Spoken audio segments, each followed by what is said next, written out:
Doha میں عرب league اور OIC کے تحت ہنگامی اجلاس ہوا جس میں وزیر اعظم پاکستان شہباز شریف، ترکیہ، قطر سمیت 50 سے زائد ممالک کے سربراہان شریک ہوئے۔ اجلاس میں اسرائیل کے قطر میں دہشت گردی کے خلاف قرارداد بھی پیش کی گئی جس کے مسودے کی تیاری میں اسحاق ڈار نے کردار ادا کیا۔ قرارداد میں کہا گیا کہ اسرائیل نے انسانیت کے خلاف تمام حدیں پار کر دی ہیں، جبکہ اس کے اقدامات نے عرب ممالک کے ساتھ تعلقات قائم کرنے کی کوششوں کو بھی خطرے میں ڈال دیا۔ ایران نے مشترکہ آپریشن روم بنانے کی تجویز دی اور شرکاء نے زور دیا کہ اب وقت آ گیا ہے کہ مسلم دنیا صرف بیانات سے آگے بڑھ کر عملی اقدامات کرے۔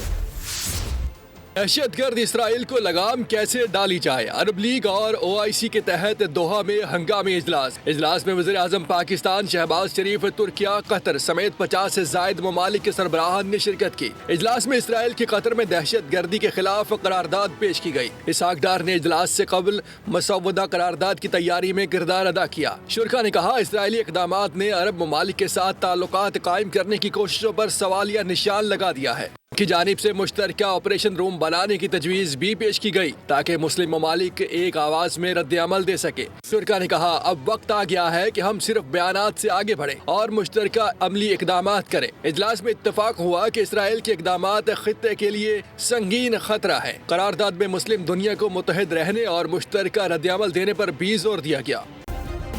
سبسکرائب کریں اور بیل دبائیں تاکہ کوئی خبر رہ نہ جائے۔